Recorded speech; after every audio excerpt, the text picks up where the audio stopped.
पिता, पुत्र और पवित्र आत्मा के नाम में, आमीन।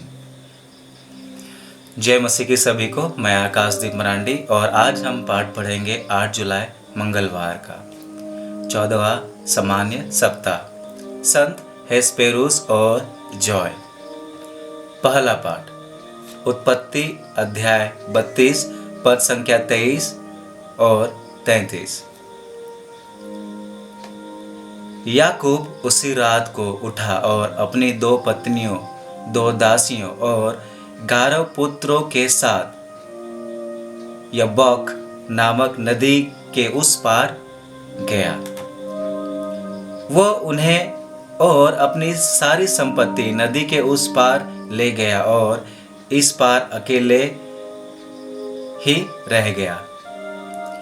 एक पुरुष भोर तक उसके साथ कुश्ती लड़ता रहा। जब उसने देखा कि वो याकूब को पछाड़ नहीं सका, तो उसने उसकी जांघ की नस पर प्रहार किया और लड़ते लड़ते याकूब की जांघ का जोड़ उखड़ गया।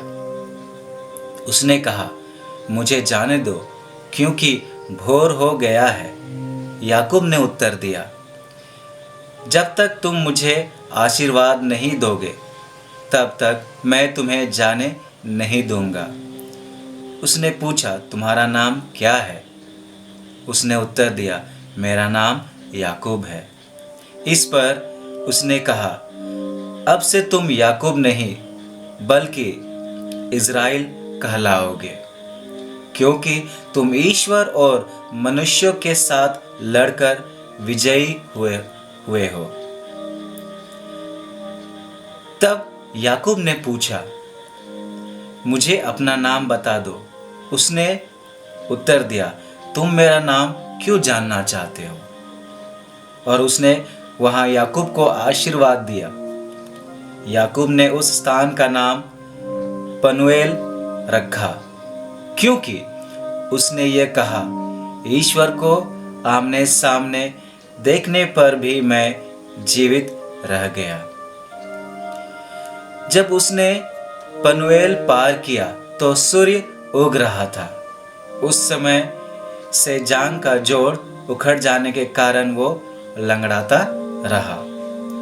इस कारण इजरायली आज तक जांघ की नसें नहीं खाते, क्योंकि उस मनुष्य ने याकूब की उस नस पर प्रहार किया था। सुसमाचार मत्ती अध्याय 9 पद संख्या 32 से 38। वे बाहर निकल ही रहे थे कि कुछ लोग एक गूंगे अबदूतग्रस्त मनुष्य को ईसा के पास ले आए। ईसा ने अबदूत को निकाला और वो गूंगा बोलने लगा। लोग अचंभे में पड़कर बोल उठे, इज़राइल में ऐसा चमत्कार कभी नहीं देखा गया है। परंतु फरीसी कहते थे, यह नरक दूतों के नायक की सहायता से अबदूतों को निकालता है।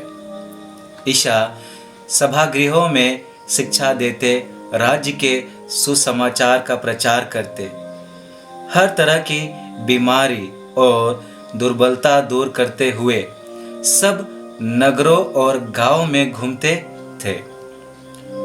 लोगों को देखकर ईसा को उन पर तरस आया, क्योंकि वे बिना चरवाहे की भेड़ों की तरह थके मांदे पड़े हुए थे।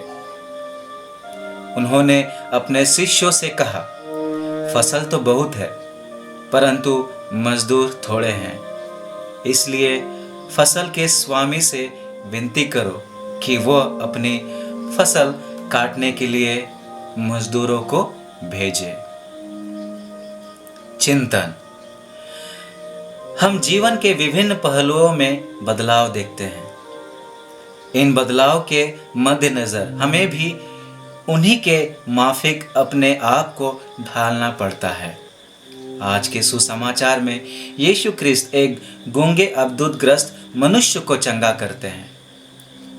हमें यह पता नहीं कि किस प्रकार इस गूंगे व्यक्ति ने अपने आप को इस परिस्थिति में ढाला होगा, पर उसने अपनी व्यथा को व्यक्त कर यह साबित किया कि उसने अपने आप को इस परिवेश में ढाला था।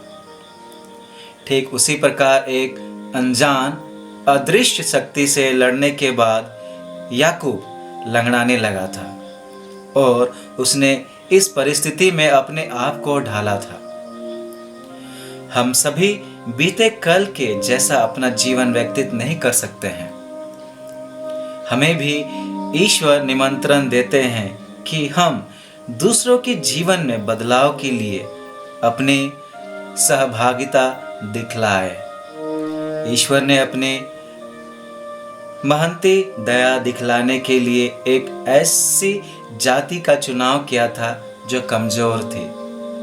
ठीक उसी प्रकार यदि हम अपनी चुनौतियों को नजरअंदाज ना करें तो हमारा जीवन भी परिपूर्णता को प्राप्त करेगी। अनुवाक्य: हे प्रभु, मैं सन्मार्ग पर चलकर तेरे दर्शन करूंगा। जय घोष, हालेलुया। प्रभु कहते हैं, भला गड़ेड़िया मैं हूँ, मैं अपनी भेड़ों को जानता हूँ और मेरी भेड़ें मुझे जानती है। हालेलुया। पिता, पुत्र और पवित्र आत्मा के नाम में आमीन। ईश्वर को धन्यवाद।